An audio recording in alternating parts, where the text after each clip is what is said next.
Malaysia. Baiklah, bersama-sama pada hari ini bagi program Santai Inspirasi Khas bersempena dengan Hari Pengasasan Universiti Utara Malaysia dengan slot bersama menjulang namamu Universiti Utara Malaysia. Baiklah, bersama-sama dengan kita pada hari ini tetamu kehormat, tetamu keistimewa bagi saya seorang figura terulung Universiti Utara Malaysia kita pada hari ini, iaitu tak lain dan tak bukan yang berbahagia Profesor Dr. Haim Hilman bin Abdullah selaku Naib Chancellor Universiti Utara Malaysia. Baiklah, apa khabar Prof? Sihat Prof? Alhamdulillah sihat. Terima kasih Alhamdulillah. Saudara Azri. Alhamdulillah Prof. Baiklah, sebenarnya program kita pada hari ini dilancarkan ataupun live streaming di Facebook HEP Official dan juga ramai juga penonton berada secara atas talian di Cisco Webex Meeting. Saya yakin dan percaya Prof, ramai antara penonton-penonton kita yang berada di rumah, tak kira warga kampus kita daripada kalangan para pelajar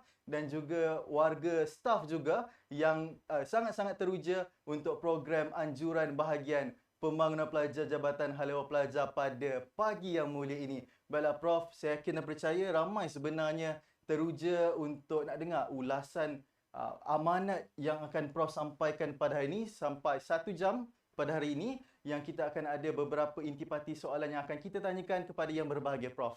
Baiklah, tanpa membuang masa, akan saya teruskan kepada soalan kita yang pertama, tetapi sebelum itu, saya ingin ingatkan kepada penonton-penonton secara atas talian sama ada di Webex ataupun di Facebook untuk menanyakan soalan, sebarang soalan kepada tetamu kehormat kita iaitu yang berbahagia Profesor Naib Chancellor UUM yang akan saya tanyakan di hujung rancangan nanti. Baiklah, tanpa membuang masa Prof, soalan saya yang pertama kepada yang berbahagia Prof berkaitan kepimpinan.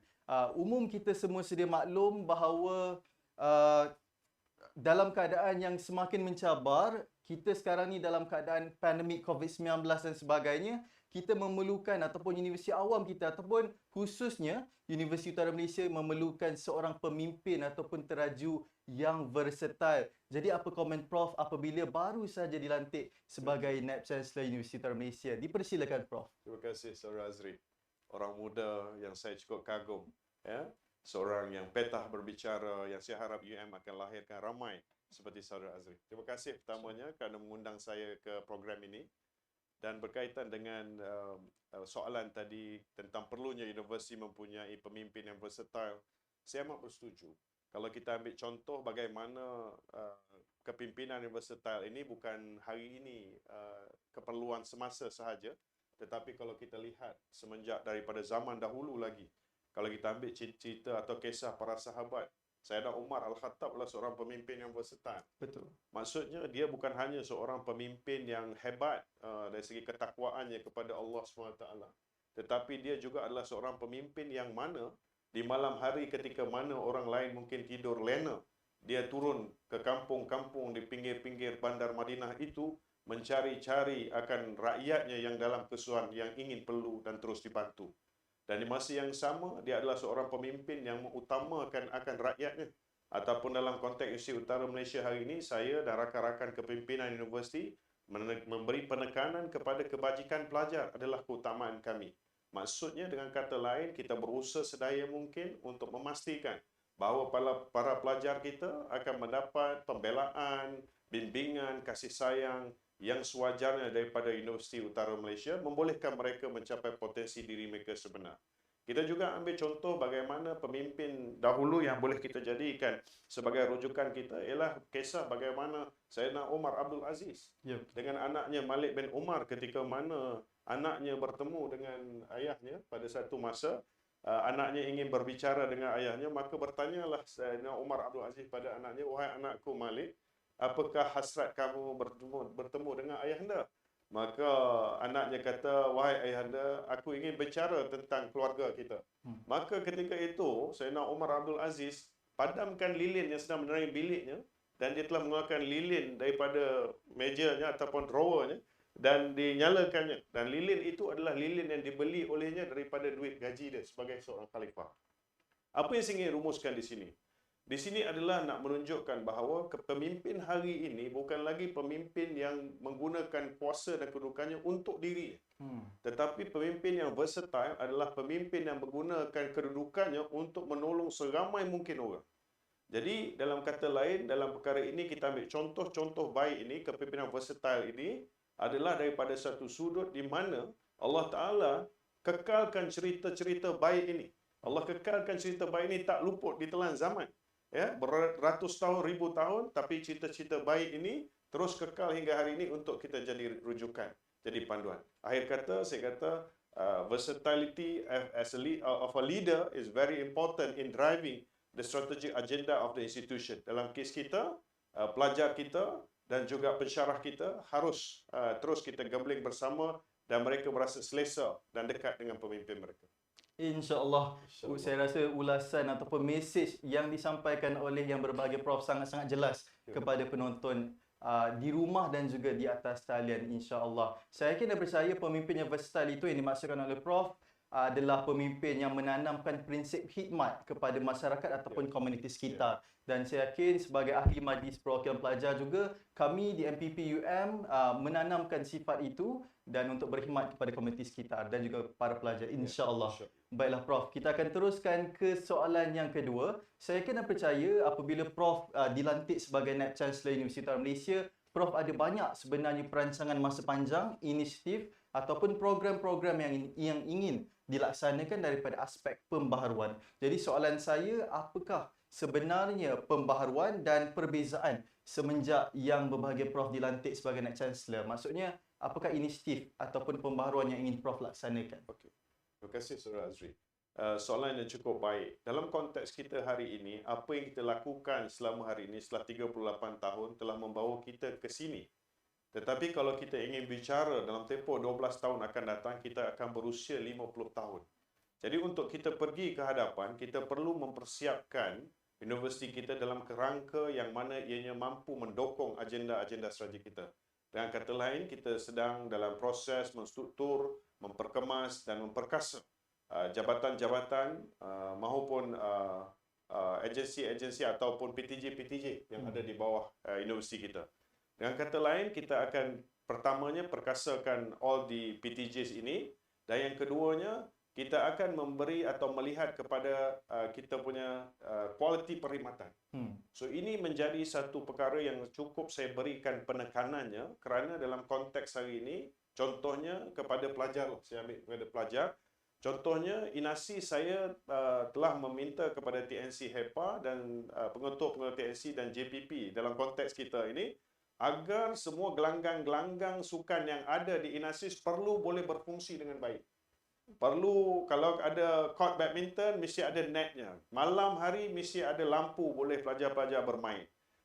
Kalau ada juga basketball punya court pun boleh diguna pakai dan seumpamanya. Jadi, kita ingin pastikan kebajikan pelajar dan mereka rasa selesa dapat dirasa ketika berada dalam kampus. Begitu juga dalam kompleks sukan. Tadi kebetulan saya bersama dengan mesyuarat dengan semua ketua PTJ, saya kata kompleks sukan kena mula malam mesti ada aktiviti. Dan aktiviti ini perlu dilakukan dalam konteks yang mana melibatkan pelajar. Contohnya kita kata on campus job, mungkin pelajar boleh buat part time dan sebagainya kepada yang ingin bekerja. Kita nak create sebanyak mungkin part-time job dalam kampus ini supaya pelajar boleh mendapat sedikit pendapatan, di masa yang sama mereka dapat menggunakan fasiliti yang ada. Di samping kepada masyarakat lain, warga kampus boleh menggunakan fasilitis yang disediakan di kompleks sukan dan seumpamanya. Berbalik kepada hala tuju kita untuk masa hadapan, saya telah memperkenalkan gagasan gemilang akademia dan admin holistik, iaitu satu gabungan kerja di antara para pensyarah, ahli akademik dan pentadbir dalam menyantuni stakeholders terbesar kita, iaitu pelajar.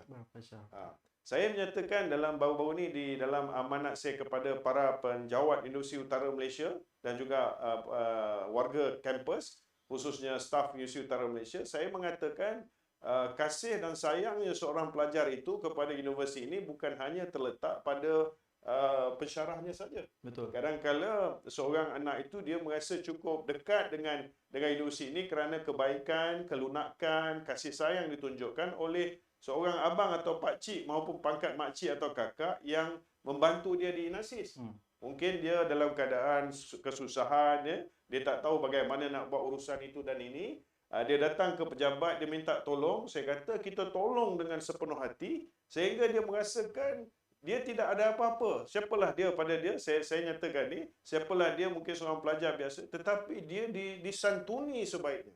Kebaikan-kebaikan ini yang saya nak tekankan, yang perlu dirasai oleh semua pelajar kita. Jadi bila dia datang ke Universiti Utara Malaysia ini, barulah dia faham bahawa kasih sayang itu bagaimana. Mungkin dia dapat kasih sayang yang sempurna di rumah, tapi sampai universiti, seperti tak ada siapa peduli dia. Betul. Dia ada masalah, dia ditolak ke sana. Ada masalah ni, ditolak ke sini. Kita tak nak macam tu.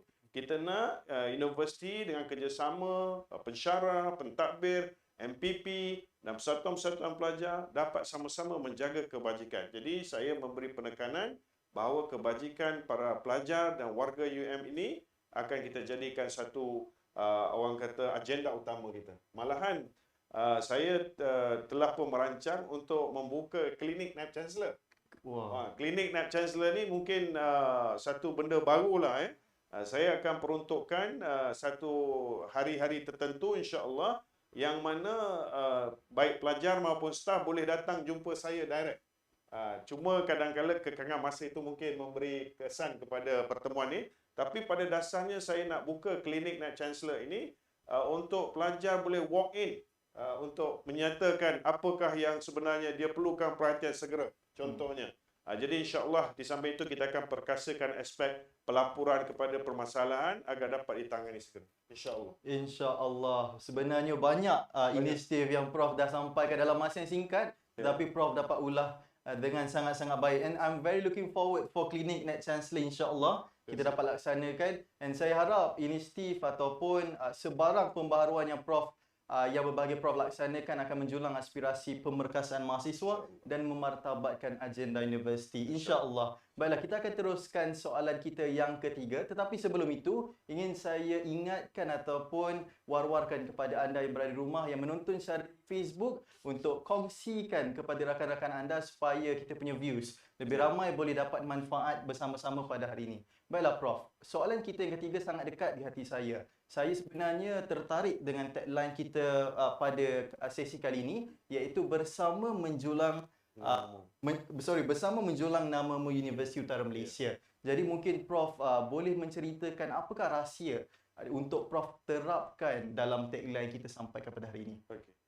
Saya sangat percaya kepada kekuatan sesebuah institusi maupun bangsa dan negara itu tidak terletak pada beberapa individu yang boleh kita panggil sebagai mereka yang gagah perkasa.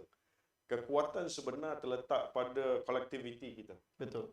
Kita harus melihat semua aspek daripada kepimpinan universiti, para pensyarah, pentadbir dan sokongan dan pelajar itu.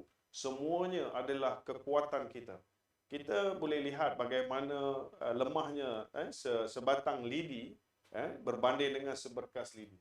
Walaupun mungkin lidi itu sebatang nampak besar dan berkeyakinan, tetapi dia masih boleh dipatahkan. Tetapi kalau kita ambil contoh seberkas lidi itu, saya yakin dan percaya bahawa ia sukar untuk dipatahkan.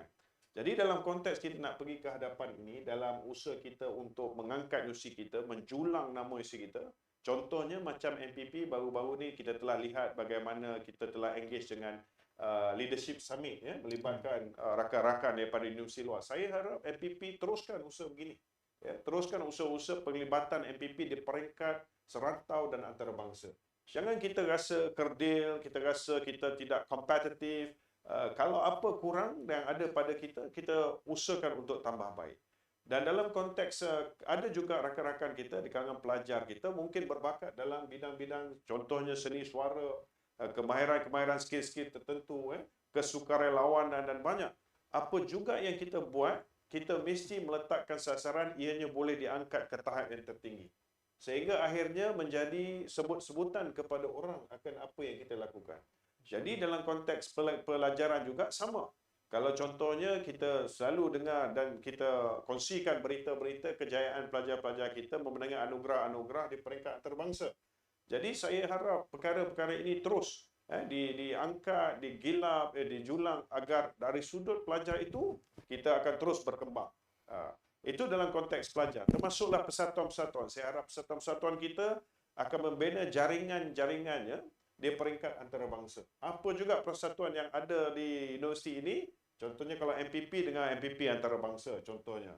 Kalau dalam konteks kita ada persatuan bahas ke, kita ada connection dengan across the globe, ada mereka dalam bidang kita. Jadi kita menonjolkan diri kita bersama dengan mereka, akhirnya nama kita akan dijulang atau terjulang dengan sendirinya. Dalam konteks pensyarah pula sama juga.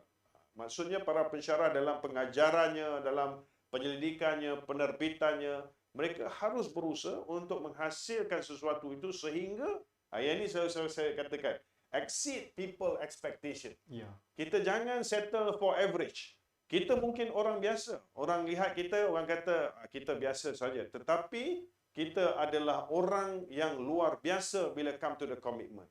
Kita mungkin bukan datang daripada keluarga yang hebat dan berjaya, tetapi kita Allah berikan kekuatan yang sama, ya, dan semangat yang jitu yang kita miliki itu pastinya boleh membuatkan kita pergi jauh dalam apa itu. Jadi kalau kata pensyarah tu, dia tidak hanya memberi kuliah dalam bilik kuliahnya, tetapi membuat kajian.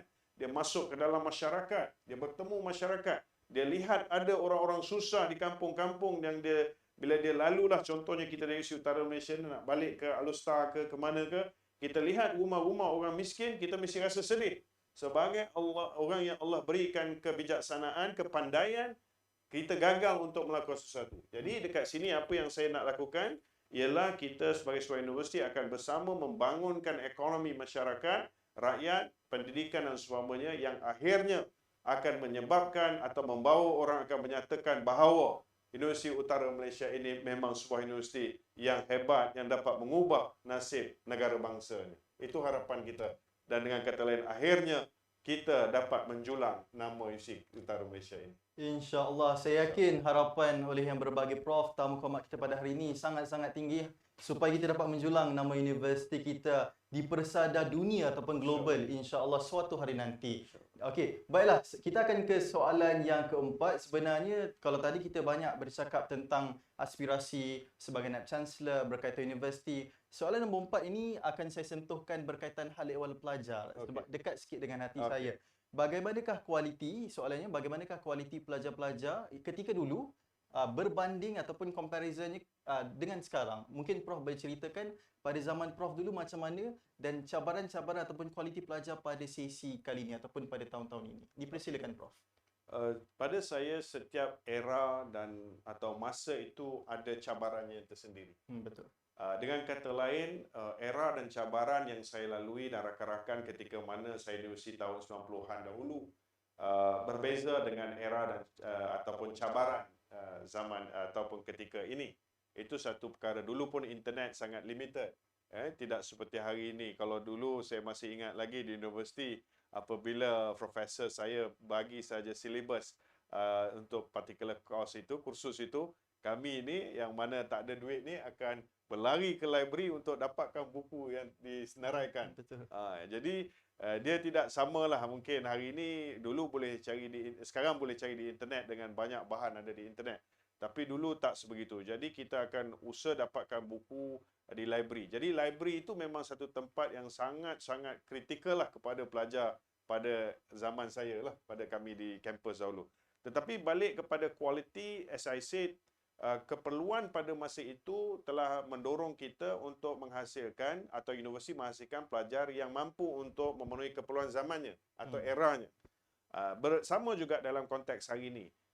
Jadi apa yang kita miliki hari ini adalah sesuatu yang perlu kita terus gembeling agar kualiti graduan yang kita hasilkan hari ini akan sentiasa relevan dengan eranya.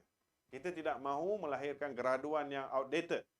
Contohnya hari ini kita telah melahirkan Universiti Utara Malaysia ni, tuan-tuan, kita telah melahirkan 153,000 graduan. Dan daripada 38 tahun penubuhan kita telah menyumbang kepada pembangunan sosioekonomi negara. Dan kita ambil contoh juga, kita tahu bahawa kita adalah sebuah universiti awam dan kebanyakan pelajar-pelajar kita adalah datang daripada keluarga B40 kalau kita ambil term hari ini. Dan alhamdulillah kita telah berjaya, kita telah berjaya membantu 153,000, kalau ambil ratio hari ini 70% pelajar kita daripada keluarga B40. Dan saya tidak malu menyatakan bahawa kita kerana ramai daripada B40 ini kita patut rasa malu. Tidak, kita rasa bangga kerana kita mampu mengeluarkan anak bangsa 153,000 daripada poverty, yang mana hari ini mereka telah berada di kedudukan yang berjaya, mempunyai keluarga yang berjaya, dan mereka telah mengeluarkan keluarga mereka daripada kemiskinan kerana mereka mendapat pendidikan daripada Universiti Utara Malaysia dan hari ini memegang jawatan-jawatan penting. Namun demikian, pastinya kebelakangan ini dengan masalah ekonomi yang tidak begitu baik, COVID-19 dan seumpamanya, graduan-graduan kita menghadapi kesukaran. Jadi di sini saya ingin menekankan bahawa saya telah dan rakan-rakan akan membangunkan atau melihat bagaimana pengukuhan daripada aspek soft skill di samping quality academic program kita itu dapat dipertingkatkan sehingga membolehkan pelajar-pelajar kita menjadi kelompok yang dicari-cari oleh industri apabila mereka bergraduan. Ini komitmen kita. Kita tidak mahu hanya anak-anak kita datang ke universiti selama 4 tahun, ambil program kita dan selepas bergraduasi mereka mendapati bahawa banyak lagi perkara yang mereka perlu tahu untuk membolehkan mereka mendapat kerjaya atau karier yang mereka idamkan. Jadi saya telah mohon kepada dekan-dekan di pusat-pusat pengajian kita, HEP, HEA dan seumpamanya untuk melihat kembali kepada program akademik kita bagi memastikan quality academic program kita termasuk kefasihan kita berbahasa Inggeris dan semuanya dapat dipertingkatkan. Malahan kita akan menekankan kepada pembelajaran kepada language atau bahasa lain agar membolehkan kita lebih diterima dalam industri dengan baik kerana kelebihan-kelebihan ini. Dan dengan kata lain, insya-Allah kita juga akan memanfaatkan saudara Azri KPT PACE yang mana satu dana diperuntukkan oleh kerajaan untuk melatih para graduan kita ini mencari soft skill tambahan. Dan dana ini membiayai kepada pensijilan tersebut. Jadi saya dah minta HEP dan juga HEA melihat perkara ini agar kita dapat memanfaatkan sebanyak mungkin dana ini untuk memperkasa kebolehan pelajar-pelajar kita. Dan juga yang terbaru, kerajaan telah melancarkan KPT Sulong. KPT Sulong ini pula iaitu program KPT Sulong ini di mana kerajaan ingin mengenal pasti pelajar-pelajar yang mana dia belajar universiti dan dia merupakan anak pertama dalam keluarga itu masuk ke universiti. Jadi kerajaan telah memperuntukkan dana dan dana itu akan digunakan untuk membimbing beliau pelajar ini daripada awal pengajian di universiti. Kita akan equip dengan training apa semua sehingga dia dapat kerjaya yang baik. Dan akhirnya hasrat kita bila dia berkerjaya nanti dia dapat membantu keluarga dia keluar daripada kemiskinan.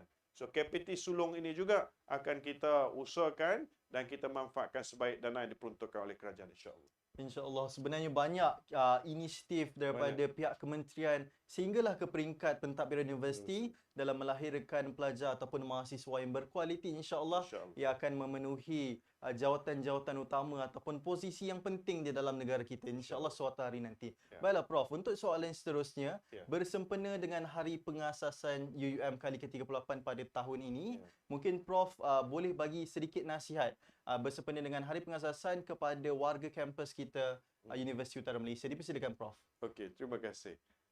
Saya suka soalan ni kerana kadang-kala apabila kita menjadi warga universiti, baik kita sebagai pelajar maupun kita sebagai staf akademik maupun pentadbiran, kita merasakan bahawa kita itu hak kita untuk bekerja di sini. Setelah kita dilantik untuk bertugas atau belajar, kita akan manfaatkan apa yang disediakan untuk kita. Tetapi yang paling penting pada saya ialah untuk bagaimana kita melihat diri kita dapat memberikan sebaik-baik atau sebesar-besar pulangan ataupun sumbangan kepada universiti kita. Kita mungkin katakan bahawa itu adalah tanggungjawab kepada universiti untuk sediakan itu dan ini. Tetapi persoalannya, apakah tanggungjawab kita? Kita harus bersama-sama dalam konteks 38 tahun universiti kita ini, di mana our elders, founding father kita, Tan Sri Awang Had Saleh, telah menetapkan bahawa kita harus berusaha menjadi sebuah universiti terkemuka. Malahan beliau tidak tanggung-tanggung orang kata untuk mengatakan bahawa to become the Harvard of the East. Bukan kita nak jadi Harvard dalam kata lain, kita nak replicate Harvard. Tapi Tan Sri Awang Saleh, saya percaya beliau ingin lihat kita menjadi sebuah universiti yang benar-benar terkemuka dalam acuan kita dengan menjadi permata daripada timur yang disebut-sebut, yang didatangi, dikunjungi oleh mereka daripada seluruh dunia untuk mendapatkan ilmu yang mereka dambakan bagi meneruskan kehidupan mereka. Jadi inilah sebenarnya yang saya ingin bina bersama rakan-rakan pensyarah, pentadbir dan semua kita di Universiti Utara Malaysia ini agar kita dapat memberikan sesuatu kepada negara kita, bangsa kita dan dunia akan kualiti pendidikan terbaik. Kekurangan yang kita ada pastinya, kalau kita sebut tentang kekurangan sentiasa ada. Tetapi janganlah kita selalu beranggapan atau merasakan kekangan-kekangan ini akan menafikan kemampuan sebenar kita. Betul. Saya selalu kongsikan cerita tentang seorang anak yang mana dia dilahirkan ke dunia ini, Allah takdirkan dia tidak dapat melihat dunia ini, keindahan dunia ini. Saya pernah kongsikan sebelum ini. Let me share one more time. Ketika mana seorang bayi itu dilahirkan ke dunia, dibesarkan dengan kasih sayang oleh ibunya, tuan-tuan, right? Dia tidak dapat lihat wajah ibunya. Dia pegang tangan ibunya, dia pegang wajah ibunya dan dia kata, mak mesti seorang yang cantik. Kan? Kalau kita ambil lah sebagai seorang individu yang tidak diberikan kenikmatan ataupun nikmat penglihatan ini, pastinya dia akan menjadi seorang yang kecewa, murung dan sebagainya. Tapi dia tidak. Dia tetap sayang dan kasih mak dia dan dia tetap berusaha menjadi anak yang soleh. Saya nak bawa cerita ni kepada yang lebih menarik. Contohnya, dia menjadi seorang penghafal Al-Quran. 30 juzuk mungkin. Ramai kita lihat orang tak boleh melihat ini. Dia Allah beri keistimewaan sehingga boleh menghafal 30 juzuk Al-Quran. Jadi apakah mesej yang Allah nak sampaikan kepada kita? Apa juga kekurangan kita? Kalau kita lihat daripada sudut positif, dia akan menjadi satu kekuatan. Akhirnya dalam kes ini, anak ini, dia telah menjadi seorang penghafal Al-Quran, menjadi kebanggaan ibu dan ayah dia. Tetapi kita sangat terganggu kadang-kadang apabila mata kita dimasuki sebutir pasir. Sehingga kita mengatakan bahawa kita tak boleh buat apa juga kerana mata kita terganggu. Sedangkan ada orang yang mana dia tidak pernah pun melihat wajah ibu yang dia kasih. Jadi apa yang saya nak sampai kat sini? Sebagai pelajar, sebagai staf universiti dan seumpamanya, jangan kita cari kelemahan-kelemahan ini dan menjadikan kelemahan itu sebagai asbab untuk ataupun sebagai sebab untuk kita tidak menjadi orang yang produktif, yang kuat bekerja, yang jujur dan ikhlas dalam melakukan khidmat kita. Jadikanlah kekangan itu sebagai cabaran untuk kita dapat memberi perkhidmatan yang orang kata dalam kekangan yang begitu hebat sekalipun, kita tetap dapat memberikan yang terbaik. Jadi siapa juga Encik Azri? Saudara Azri yang datang ke Universiti Utara Malaysia berurusan dengan kita, dia lihat di mana sudut pun di Universiti Utara Malaysia ni, dia lihat kesempurnaan ataupun satu usaha yang bersungguh-sungguh telah dilakukan dengan baik. InsyaAllah. InsyaAllah, betul Prof. Sebenarnya walaupun ada 1000 kekurangan walau yang kita ada, kita kena tengok sekecil-kecil kelebihan ataupun faedah ataupun manfaat yang akan kita terima insyaAllah. Dan saya kena percaya warga kampus dalam kalangan staf ataupun pelajar akan dapat mesej yang disampaikan oleh yang berbahagia Profesor Naib Chancellor sebentar tadi. Baiklah Prof. Selaras dengan program kita pada hari ini, Santai Inspirasi Khas, saya juga ingin menanyakan berkaitan dengan pelantikan Prof. Selaku Naib Chancellor yang baru sebenarnya. Jadi dalam keadaan universiti awam kita digalakkan untuk menjana kewangan sendiri, saya ingin tanyakan soalan kepada Prof, apakah sebenarnya perlu Naib Chancellor dilantik dalam kalangan berlatar belakangkan bisnes ataupun korporat? Ada tak keperluan itu soalannya? Terima kasih saudara Azri. Soalan yang baik. Hari ini untuk menjadi seorang Naib Chancellor, dia tidak hanya perlu excellent dalam bidang akademik. Kerana universiti telah jauh berubah berbanding dahulu. Kalau kita ambil 20 tahun dahulu, pada dasarnya segala dana ataupun bajet yang diperuntukkan oleh kerajaan itu cukup untuk mengurus sebuah universiti. Tapi hari ini kita lihat bahawa kebanyakan universiti harus mencari sebahagian besar ataupun sebahagian dana itu sendiri bagi menampung keperluan operasi, keperluan operasi dan perkara-perkara yang berkaitan. Balik kepada soalan tadi, adakah perlu seorang Naib Chancellor mempunyai latar belakang perniagaan ataupun korporat? Saya ingin menyatakan bahawa mempunyai pengetahuan ataupun mempunyai kefahaman sedemikian amat perlu. Kerana ia akan membantu universiti itu untuk merancang masa depannya dengan lebih strategik dan lebih orang kata meticulous dalam perkara-perkara yang berkaitan dengan perbelanjaan dan kewangan. Let me put it this way.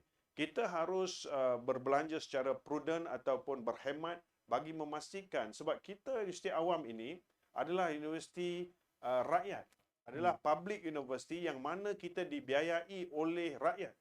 Jadi apabila kita dibiayai oleh rakyat, setiap single penny, every single cent being spent, perlulah dapat dimanfaatkan balik oleh seramai mungkin rakyat. Ini mesej yang saya kongsikan dengan rakan-rakan pentadbiran saya, pengurusan.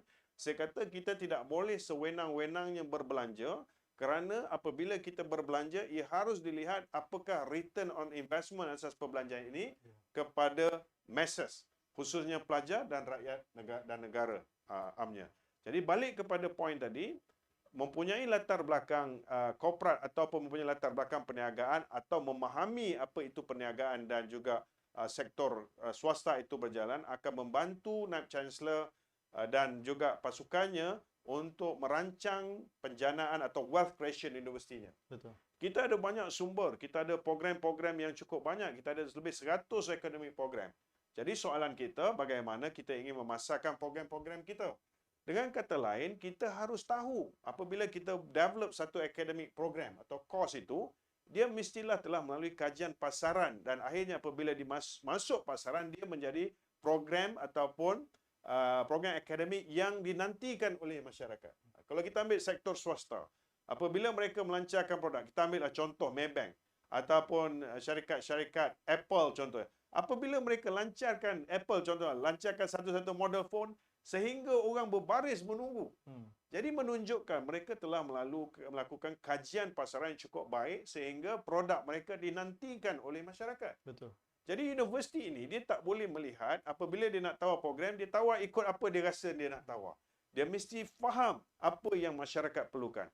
Di sinilah kata business minded seorang vice chancellor itu sangat penting. Sebab dia boleh melihat apakah yang masyarakat perlukan dan dia datangkan program akademik yang diperlukan itu. Dengan kata lain, dalam bisnes ni mudah dia, Cik Azri, simple dia.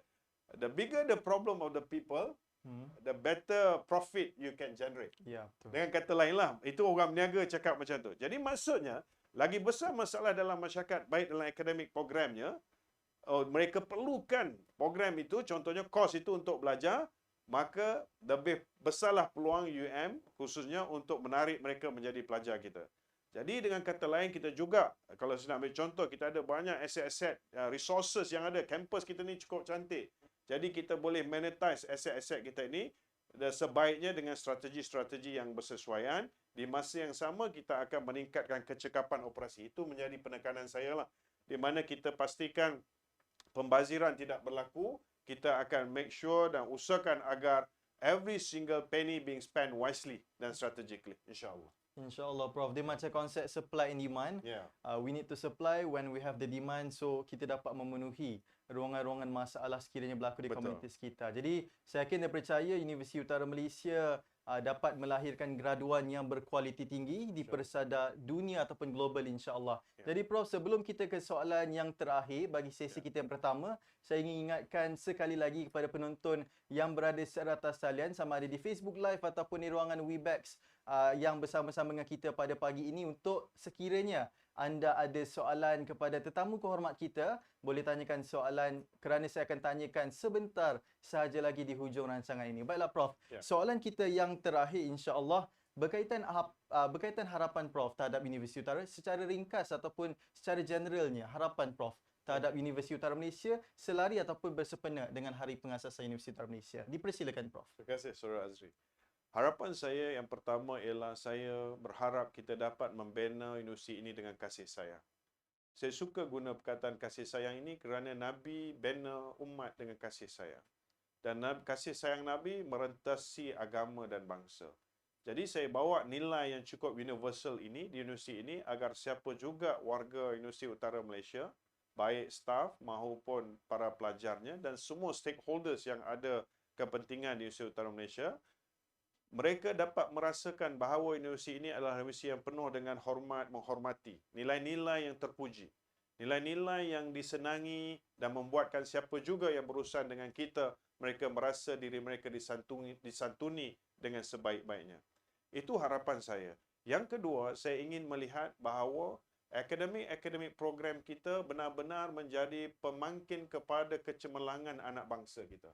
Saya ingin melihat anak-anak bangsa kita 10 tahun, 20 tahun selepas mereka bergraduan, mungkin baru-baru bergraduan masih lagi dalam konteks mencari-cari kerjaya, ataupun immediately after mereka bergraduan mendapat pekerjaan dan berkerjaya, mereka mengatakan jutaan terima kasih kepada Universiti Utara Malaysia kerana telah mempersiapkan saya menjadi seorang yang bersedia untuk menempuh alam kerjaya. Adalah menjadi sesuatu yang begitu mendukacitakan pada saya sebagai Naib Chancellor dan seluruh kita di Universiti Utara Malaysia ini sekiranya kita gagal melahirkan graduan yang sedia untuk masuk ke pasaran kerja. Jadi kita harap akademik program kita ini benar-benar akan menjadi kebanggaan kepada semua dan dicari-cari oleh semua pihak untuk dijadikan benchmark ataupun panduan. Yang ketiga, harapan saya ialah saya ingin melihat bahawa Universiti Utara Malaysia kita akan terus melonjak dalam ranking dunia. InsyaAllah. Saya tidak bermaksud bahawa kita mengejar ranking itu sekadar semata-mata kerana ranking. Tetapi kita ingin zahirkan kecemerlangan yang kita usahakan iaitu dalam aspek kualiti pendidikannya, kualiti akademik programnya, kualiti perkhidmatan yang kita berikan, semua benda ini sehingga dapat dirasai oleh industri dan masyarakat akan membawa kepada satu pengiktirafan dalam peringkat ranking dunia. So we strive for excellence dan insya-Allah kita berusaha untuk cemerlang dan kejayaan akan datang dengan sendirinya. Kalau kita berusaha untuk cemerlang, kejayaan akan datang dengan sendirinya. Jadi kita berusaha untuk cemerlang dalam bidang pendidikan ini, pengajian tinggi ini, dan kejayaan kita untuk berada dalam ranking yang baik akan datang dengan sendirinya, insya-Allah. Jadi saya berharap, harapan saya agar kita semua dapat berganding bahu, pelajar dan juga semua untuk sama-sama kita melonjakkan aspirasi bersama kita untuk menjulang nama Universiti Utara Malaysia ini setinggi mungkin sehingga semua akan sebut-sebut kita di seantero dunia, insya-Allah. InsyaAllah dengan harapan we can strive for excellence, Prof, InsyaAllah. and menjulang nama Universiti Utara Malaysia di persada dunia dan persada global, insyaAllah pada suatu hari nanti. Agar harapan yang berbahagia Prof untuk universiti kita menjadi East of Harvard ataupun kita jadi mutiara daripada Timur, supaya menjadi kenyataan tidak lama lagi, insya-Allah. Bagi saya perkongsian pada hari ini sangat-sangat bagi saya ramai sebenarnya teruja untuk dengar. Walaupun singkat dalam masa sejam lebih saja, tetapi banyak sebenarnya mesej yang disampaikan oleh yang berbahagia Profesor Naib Chancellor kita. Baiklah, mungkin saya boleh bacakan beberapa soalan daripada penonton sekiranya ada. Kita tanyakan soalan daripada Webex ataupun di Facebook Live. Kalau ada soalan, kalau tak ada soalan ataupun belum ada lagi, mungkin saya tanyakan. Okey, kita ada satu soalan daripada mungkin Encik Hafizal dari Pusat Alumni. Soalan berkaitan pemerkasaan pusat tanggungjawab dan mentadbir. Jadi soalannya berbunyi, saya bacakan dulu, Prof.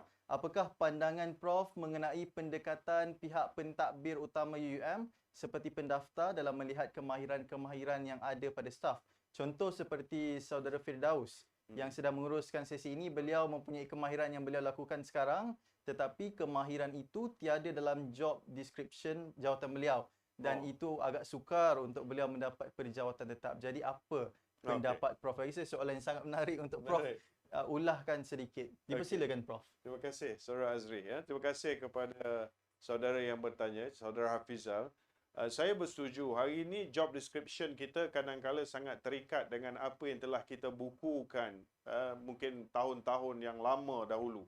Jadi kita tidak revise. Saya dah minta Jabatan Pendaftar untuk lebih agresif agar dapat dilihat kembali agar segala bentuk kemahiran dan kebolehan yang dimiliki oleh para pentadbir kita ini diberi pengiktirafan sewajarnya.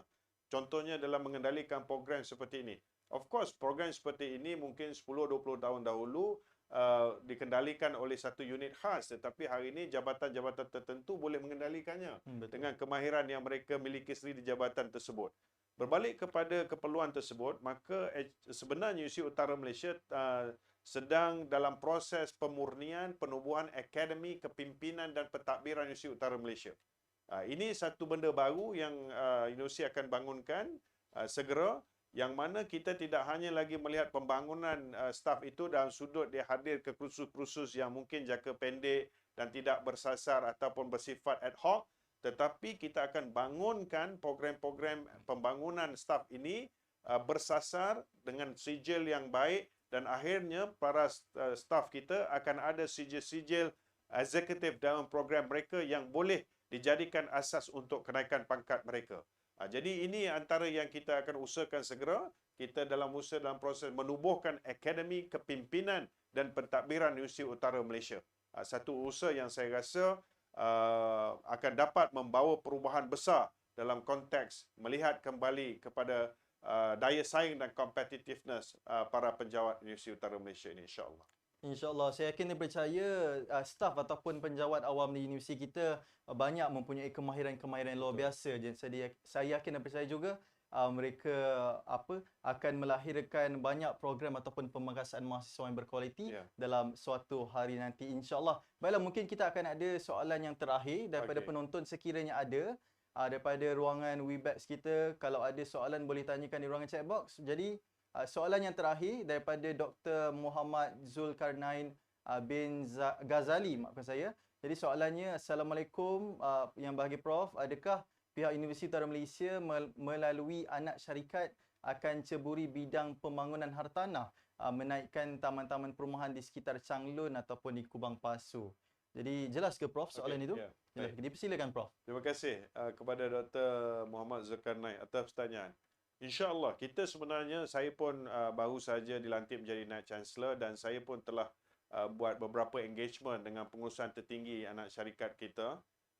Dan kita memang berhasrat, pertamanya kita ada tanah di Jitra seluas 22 ekar yang kita akan bangunkan insyaAllah. Tanah itu pada saya telah sampai masanya untuk dimanfaatkan sebaiknya, yang akhirnya akan memberi pulangan yang baik kepada universiti. Begitu juga kita mempunyai sebidang tanah di Langkawi yang kita akan usahakan kerja-kerja pembangunannya. Berbalik kepada di sekitar Changlun maupun Kubang Pasu dalam konteks anak syarikat melibatkan diri dalam aspek-aspek pembangunan hartanah ini, saya bersetuju untuk anak syarikat memberi perhatian akan perkara ini bergantung kepada demand and supply, kemampuan kewangan anak syarikat ini untuk mereka dapat memanfaatkan pembangunan. Dan kita tahu sebenarnya kalau di negara-negara barat maupun di negara timur seperti di Jepun, pembinaan sesebuah universiti yang kadang-kala dilihat di luar daripada tempat utama rakyatnya, contohnya macam kita di Sintok ini, tidak dibina kita pada mulanya berada di Jitra, dipindahkan ke Sintok contohnya, ataupun kita lihat universiti lain ada diletakkan di bandar-bandar yang kecil mungkin. Sebenarnya kerajaan mengambil pendekatan ini termasuk di negara Jepun sendiri. Mereka membina universiti di kawasan yang remote ini atau di luar daripada bandaraya ini adalah untuk menjadi pemangkin atau catalyst kepada development setempat. Betul. Pada saya, macam contoh saya telah berkhidmat di Universiti Utara Malaysia selama 22 tahun dan saya lihat pada tahun 2000 saya datang ke UM ni tidak banyak taman perumahan. Tetapi hari ini selepas 22 tahun, banyak tempat-tempat dahulu yang saya lihat hanyalah kebun-kebun getah ataupun kawasan terbiar telah bertukar menjadi taman perumahan. Kalau kita bicara tentang masa depan Changlun, Sintok, Kubang Pasu dan sebagainya dalam konteks 50 tahun akan datang, hatta 100 tahun akan datang, pastinya dia akan menjadi sebuah bandar yang cukup besar dan moden. InsyaAllah. Jadi dekat sinilah kebijaksanaan universiti khususnya dan juga syarikat kita harus melihat potensi-potensi pembangunan hartanah ini. Jadi dengan kata lain, dengan kedudukan kewangan yang baik, saya sebenarnya amat bersetuju. Kalau tidak pun kita membangunkan dahulu, kita harus membeli tanah-tanah yang ada di sekitar ini untuk kita jadikan aset ataupun kita bangunkan strategically. Jadi sarana yang baik dan insya-Allah kita akan perhalusi sebaik mungkin bagi membolehkan dia menjadi satu pelaburan yang mendatangkan kebaikan kepada semua. Terima kasih. Baiklah, insya-Allah Prof. Alhamdulillah, saya rasa banyak sebenarnya berita-berita gembira sepanjang program Santai Inspirasi Khas kita pada hari ini. Saya kena percaya daripada pihak kerajaan ataupun pusat sendiri meletakkan universiti awam itu di tempat-tempat luar bandar itu menjadikan sebagai faktor utama ataupun faktor besar dalam pertumbuhan sektor ekonomi dan sosial di beberapa tempat itu. Alhamdulillah. Baiklah. Dengan berakhirnya soalan yang terakhir tadi, kita ada 2 soalan Q&A, maka kita sudah di hujung rancangan Santai Inspirasi Khas bersempena dengan Hari Pengasasan Universiti Utara Malaysia. Dengan rendah diri saya mengucapkan terima kasih Yang Bahagia Prof. Boleh say something? Boleh. Ucapan akhir sedikit. Ya, boleh Prof. Saudara Azri, saya nak ambil ruang ini untuk menyatakan bahawa kepada anak-anak pelajar yang duduk di luar sana yang masih berfikir-fikir tentang nak balik kampus, tak balik kampus pada bulan 3 ini, saya mengalu-alukan semuanya untuk balik ke kampus mengalu-alukan. Dengan kata lain, insya-Allah kampus kita selamat, kampus kita mengambil segala pendekatan yang bersesuaian bagi membolehkan situasi dan keselamatan, kesihatan, segala perkara berkaitannya kita tangani dengan baik. Dan untuk makluman semua warga pengajar dan pentadbir kita pun pada dasarnya telah kembali bertugas penuh masa ke dalam kampus. Kita tahu COVID-19 masih lagi ada di mana-mana, hatta di tempat kita tinggal, anak-anak tinggal semua di kampung-kampung, di bandar-bandar, memang masih ada. Dan insya-Allah kita akan tangani sebaiknya dalam konteks universiti, kita akan pastikan segala SOP dan pematuhan dilakukan dengan baik. Akhir kata, saya alu-alukan semua kembali ke kampus untuk meneruskan pengajian, khususnya kepada anak-anak yang sememangnya perlukan kemudahan internet dan sebagainya, sebab kita akan insya-Allah juga mengendalikan kuliah-kuliah dalam konteks yang bersemuka dan sebagainya. Itu saya nak mesej saya, Encik Azri, agar anak-anak semua tidak rasa bimbang sebab ada yang tak pernah masuk kampus lagi. Betul, Prof. Saya ni sekarang dengan saudara Azri dalam kampus, tak ada masalah, everything's okay. Jangan bimbang, cakap dengan mak, cakap dengan ayah, insya-Allah kita sama-sama jaga kita. Terima kasih. InsyaAllah selaras dengan kita punya motto MPP, ini UM kita dan kita jaga UM. Kami juga menyeru kepada pelajar-pelajar ataupun mahasiswa-mahasiswi Universiti Orang Malaysia yang berada di kampung halaman ataupun berada di rumah masing-masing untuk jom kita sama-sama pulang ke kampus pada bulan Mac ini, sama-sama memeriahkan suasana kampus pada semester akan datang. InsyaAllah, penutup yang sangat baik oleh yang berbahagia Prof.